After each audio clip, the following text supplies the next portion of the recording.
નમસ્કાર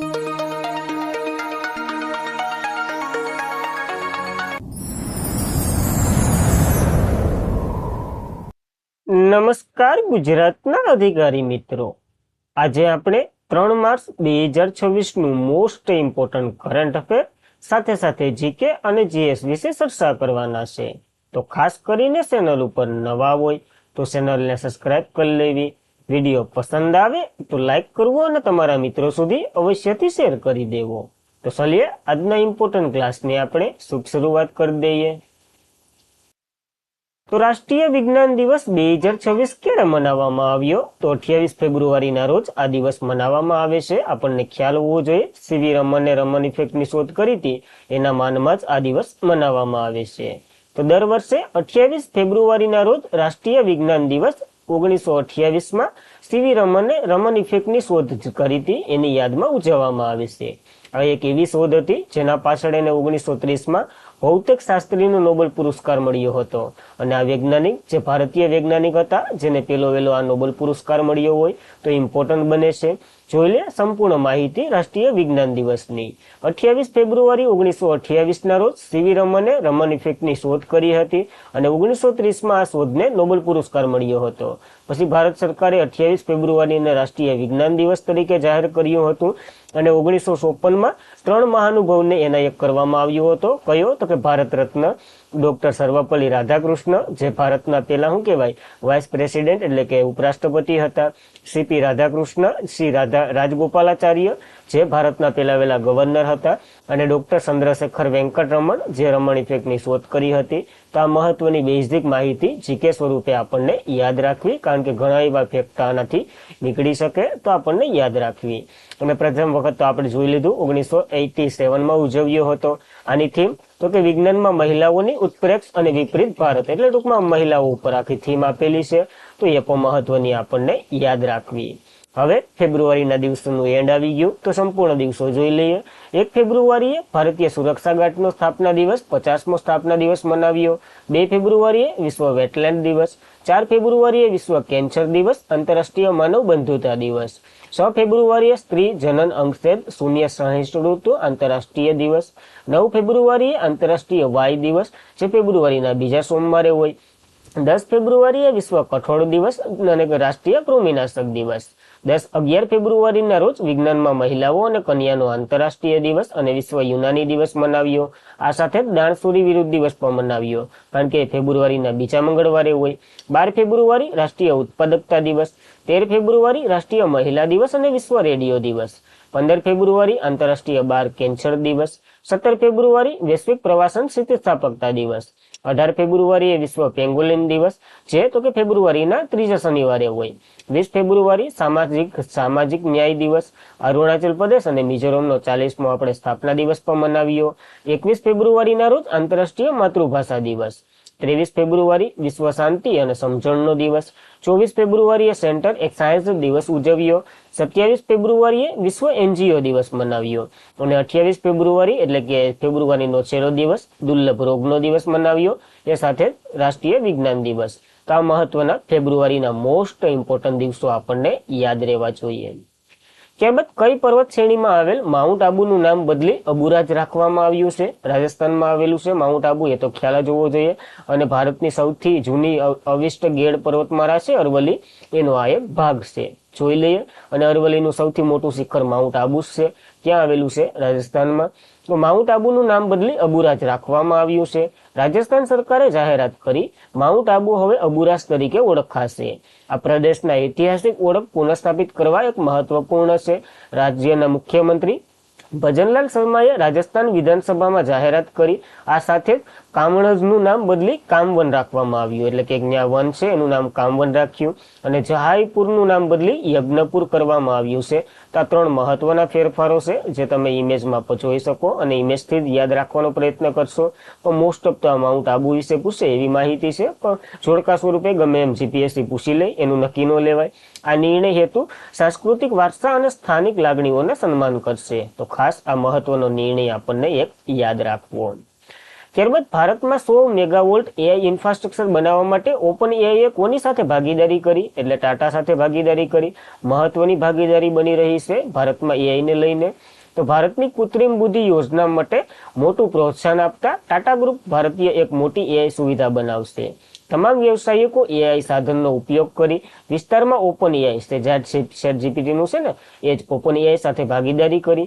આનો સૌથી મોટો ફાયદો એ થશે, આપણા ડેટા એટલે કે ભારતના ડેટા ભારતમાં સુરક્ષિત રહેશે અને એ દ્રષ્ટિ ખૂબ મહત્વની બની રહી છે, કારણ કે વિદેશમાં વેચાય નહીં એ જ મહત્વનું છે. આ કામ 100 મેગાવોલ્ટ થી શરૂ થશે અને ભવિષ્યમાં 1 ગીગાવોલ્ટ એટલે 1000 મેગાવોલ્ટ સુધી વધારવાની આનું ઉલું છે. આનાથી એઆઈ મોડલ ભારતમાં ખૂબ ઝડપી અને સુરક્ષિત રીતે દોડશે. સરકારની મહત્વપૂર્ણ કાર્ય ખૂબ જ ફાયદાકારક થશે, કારણ કે આપણો ડેટા તો વાંધો નહીં કે વેચાઈ જતો હોય, પણ સરકારનો જો વેચાતો હોય તો પછી નો સારી બાબત કહેવાય. ઓપન એઆઈના સ્થાપક સેમ ઓલ્ટમેટ છે. હવે એની સાથે જ આપણે ભાગીદારી કરી છે, ટાટા દ્વારા કરવામાં આવી છે, તો આપણને યાદ રાખવું પડશે. તો પીએમ મોદીએ કયા શહેરમાંથી 14 વર્ષની છોકરીઓ માટે રાષ્ટ્રવ્યાપી કાર્યક્રમ એસપીવી રસીકરણ કાર્યક્રમની શરૂઆત કરી છે? તો અજમેરથી આનો શુભારંભ કરાવવામાં આવ્યો છે. મોસ્ટ ઇમ્પોર્ટન્ટ બનશે આ પ્રશ્ન. તો અજમેરથી 14 વર્ષની વયની છોકરીઓ માટે રાષ્ટ્રવ્યાપી હ્યુમન પેપિલો વાયરસ રસીકરણ કાર્યક્રમ શરૂ કરવામાં આવ્યો છે. આ અભિયાન સર્વાઇકલ કેન્સર એટલે કે જે સ્તનના કેન્સર થાય એને અટકાવવા માટે, ગર્ભાશયનું વગેરે કેન્સર હોય ને, આરોગ્ય એટલે કે આરોગ્ય મંદિર ખાતેથી 14 વર્ષ સુધીની છોકરીઓને મફત રસીકરણ આપવામાં આવશે. આ ઝુંબેશનો ઉદ્દેશ્ય સર્વાઇકલ કેન્સરને નાબૂદ કરવાનો. ભારતમાં સ્ત્રીઓને બીજા ક્રમનું સૌથી મોટું સન્માન કેન્સર એ જે સામાન્ય શું કહેવાય રોગ છે, કેન્સર છે, તો એને નાબૂદ કરવાનો આપણો ઉદ્દેશ્ય છે. હવે આ રસી સર્વાઇકલ રસી છે ને એ ગાર્ડન્સ 4 જે ભારતમાં જ વિકસિત છે, તો ખાસ ઇમ્પોર્ટન્ટ બને છે આ રસીનું નામ. અને ક્યાંથી શરૂ કર્યું? અજમેરથી શરૂ કર્યું, રાજસ્થાનમાંથી, તો યાદ રાખવું. નૌકાદળના વડાએ સંમેલન 16 વર્ષ પછી કયા દેશના IONS ની અધ્યક્ષતા સંભાળી છે? ટૂંકમાં ભારતે IONS ની અધ્યક્ષતા સંભાળી છે. કયા દેશ પાસેથી લીધી છે? તો કે થાઈલેન્ડે આપણને સોંપી છે. તો બંને મહત્વના પ્રશ્ન બની રહ્યા છે. તો નૌકાદળ એટલે ભારતનું નૌકાદળ શીપ કોન્ક્લેવ દરમિયાન ભારતના થાઈલેન્ડ હિન્દ મહાસાગર તૈનાત પરિષદ એટલે કે ઇન્ડિયન ઓશિયન નેશનલ એ બધી છે અધ્યક્ષતા સંભાળી અને 16 વર્ષની આ ફોરમનું નેતૃત્વ પરત ફર્યું છે ભારતમાં. આગામી 2 વર્ષ માટે ભારત આની ખુરશી સંભાળશે કમિશનની. અને ભારતીય નૌકાદળના વડા દિનેશકુમાર ત્રિપાઠી છે એ 2026 થી 27 જૂથનું નેતૃત્વ કરશે. આ પદ થાઈલેન્ડ પાસેથી આપણે લીધેલું છે, જેણે આગામી 2008 થી 10 સુધી આ અધ્યક્ષતા સંભાળી હતી. અને 9મું IONS સમિટ જે વિશાખાપટ્ટનમમાં યોજાયું હતું ને, ત્યાંથી જ આપણે આ અધ્યક્ષતા સંભાળી, એટલે કે ત્યાંથી જ આ જાહેરાત કરવામાં આવી છે. તો હવે IONS નું અધ્યક્ષતા પદ ભારત મેં રહેશે. જોઈ લઈએ આ શું છે. તો ભારતીય નૌકાદળ દ્વારા 2008માં હિન્દ મહાસાગર ક્ષેત્રમાંની નૌકાદળ છે ને એના વચ્ચે દરિયાઈ સહયોગ અને શરૂ કરવામાં આવ્યું હતું. આ સ્વૈચ્છિક પહેલ છે જે દરિયાઈ સુરક્ષા સંબંધોને મુદ્દાઓ જેમ કે સંવાદ, માહિતીની વહેંચણી, સહયોગ વગેરે પ્લેટફોર્મ તરીકે સેવા આપી રહ્યું છે. આમાં હાલ 25 દેશો અને 9 નિરીક્ષકો કામ કરે છે. તો મહત્વનું થઈ રહ્યું છે, ભારતે આની અધ્યક્ષતા સંભાળી છે, તો યાદ રાખવું આપણને. ત્યારબાદ ભારતે 520 ગીગાવોલ્ટ સ્થાપિત વીજળીકરણ ક્ષમતાને પાર કરી ચૂક્યું છે. ચોખ્ખી શૂન્ય ઉત્સર્જન સુધી પહોંચવાનો ભારતનો લક્ષ્ય તો કે 2070 સુધીનો છે. અને આ 500 ગીગાવોલ્ટ 520 પૂગી ગયું, તો આપણું 500 ગીગાવોલ્ટનું લક્ષ્ય છે ને 2030 સુધીનું હતું, તો ખાસ એની પહેલા જ પાર કરી લીધું આપણે, તો એ પણ મહત્વનું બની રહ્યું છે. ભારતની કુલ સ્થાપિત વીજળી ક્ષમતા 520 ગીગાવોલ્ટને વટી ગઈ. અને આ અધાધારી જે બિન અશ્મિભૂત ઈંધણનો સ્ત્રોત છે. બિન અશ્મિભૂત ઈંધણ એટલે કે જે બાયરા વિનાનું ઉત્પન્ન થાય, જેમ કે સોલાર હોય, પવનચક્કી, વિન્ડ ફાર્મ વગેરે જેવાથી આપણે વીજળી ઉત્પાદન કરીએ ને એ. હવે એમ કેન્દ્રીય વીજળી અને નવીનીકરણ મંત્રી છે આપણા રાજ્યમંત્રી શ્રીપદ યશો નાઇક નવી દિલ્હીમાં એક India energy transfer mission summit 2026ને સંબોધતા કહ્યું છે. આ સમિટનું આયોજન federal of the Indian chambers of commerce and industry એટલે ફિકી દ્વારા થયું હતું અને ત્યાં જ બધી વાહવાહી કરવામાં આવી છે. ભારતે 2030 સુધીમાં 500 ગીગાવોલ્ટ જે બિન અશ્મિભૂત ઈંધણ છે ને એ ક્ષમતા પ્રાપ્ત કરવાનું લક્ષ્ય રાખ્યું હતું. તો 4 વર્ષ પહેલા જ આ લક્ષ્ય પ્રાપ્ત કરી લીધું અને આને વટી પગ્યા છે, તો યાદ રાખવું. અને દેશની લાંબા ગાળાની આબોહવા વ્યવહારાત્મકના ભાગરૂપે 2070 સુધીમાં આપણે ચોખ્ખી શૂન્ય ઉત્સર્જન પ્રાપ્ત કરવાનું લક્ષ્ય છે. તો હવે એ લક્ષ્ય પૂછાઈ શકે, કારણ કે આ લક્ષ્ય તો પ્રાપ્ત થઈ ગયું, તો કેટલા સમય પહેલા પૂર્ણ થયું એ પણ પૂછી શકે છે. ત્યારબાદ કયા રાજ્ય સરકારે પોલીસ સાયબર ક્રાઇમ નેટવર્કને તોડી પાડવા માટે ઓપરેશન ટેક આઉટ ડાઉન શરૂ કર્યું છે. તો હૈદરાબાદની પોલીસ ક્યાં આવેલી છે? તેલંગાણામાં. તો તેલંગાણા સરકારે આ શરૂ કર્યું છે, ખાસ કરીને સાયબરને ઓપરેશન માટેનું છે આ. તો તેલંગાણા પોલીસે બુધવારે ઓપરેશન ક્રેન્ડ ડાઉન શરૂ કર્યું, જે સંગઠિત સાયબર ક્રાઇમ નેટવર્કને તોડી પાડવા, નાણાકીય છેતરપિંડીને રોકવા ખાસ કરીને રાજ્યવ્યાપી આ ઝુંબેશ છે. આ ઝુંબેશ અંતર્ગત 16 જિલ્લાઓની પસંદગી થઈ છે અને ત્યાં ચાલી રહ્યું છે. આનો ઉદ્દેશ્ય તો કે સાયબર ગુનાઓને પકડવા, એના ઉપર કાર્યવાહી કરવી. જેમ કે ખચ્ચર ખાતા હોય ને, જે પડ્યા રહેતા હોય, એમને માણા વ્યવહાર ન કરતા હોય, પછી આવા લોકો આ પૈસા એમાં નાખી અને વ્યવહારો કરતા હોય, એવા બધી ખાતાને બંધ કરવાનો આનો ઉદ્દેશ્ય છે. મ્યુનિયલ એકાઉન્ટ અથવા તો ખચ્ચર ખાતાની વાત કરીએ, જે તો કે ભાડાનું એકાઉન્ટ તરીકે પણ ઓળખવામાં આવે છે. એક બેંક એકાઉન્ટ હોય જેનો ઉપયોગ ગુનેગારો દ્વારા તેમના ગેરકાયદેસર પૈસા મોકલે, ટ્રાન્ઝેક્શન કરે અને એકાઉન્ટ માલિકને ઘણીવાર અજાણ્યા રીતે અથવા તો જાણીએ રીતે એને પૈસા આપી અને એમાંથી પૈસા ઉપાડી લે, એટલે એ ટ્રાન્ઝેક્શન એના નામે લઈ જાય, એટલે આને કંઈ તકલીફ ન થાય. એ બધી ખચ્ચર ખાતાઓ કહેવામાં આવે છે. એને તોડી પાડવા માટે તેલંગાણા સરકારે આ એક ઓપરેશન શરૂ કર્યું છે, તો આપણને યાદ રાખવું પડશે. ત્યારબાદ જળશક્તિ મંત્રાલયે કઈ તારીખે દેશવ્યાપી જળ મહોત્સવનું આયોજન કરી રહ્યું છે? તો 8 થી 22 માર્ચ દરમિયાન કરી રહ્યું છે. અને 22 માર્ચ એટલે વિશ્વ જળ દિવસ, તો એ મહત્વનું બની રહ્યું છે. અને જળશક્તિ મંત્રાલય કોણ છે? તો કે પાણી વગરનો પિતા કોણ હોય? તો કે CR પાટીલ એ છે. આ મહિનાની 18 થી 22 તારીખ દરમિયાન રાષ્ટ્રવ્યાપી જળ મહોત્સવનું આયોજન થશે. આ મહોત્સવ મુખ્યત્વે જળ અર્પણ દિવસ, ગ્રામ પંચાયતોને પાણી પુરવઠાની સંપત્તિની ઔપચારિક સોંપણી, પાણીની ગુણવત્તા પરીક્ષણની દેખરેખ અને મજબૂત બનાવવાનું છે.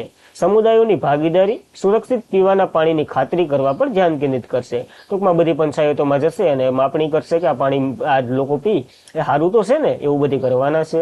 તેમજ દરેક ગામમાં ટકાઉ સમુદાય આગેવાની હેઠળ પાણી શાસન સુનિશ્ચિત કરવા અને જળ મહોત્સવની ભાગીદારી કરવાનું હાકલ કરવામાં આવ્યું છે CR પાટીલે. તો આ મંત્રાલયના મંત્રી તો બધીને યાદ રહી જાય એવા છે કે પાણી નાખીને જ પી, પાણી વગરનું તો પી નહીં. ત્યારબાદ પ્રધાનમંત્રી મોદીએ કયા રાજ્યમાં ભારતની પ્રથમ જે ભારત RRTS છે ને એને લીલી ઝંડી આપી? તો કે એક પ્રકારની ટ્રેન છે.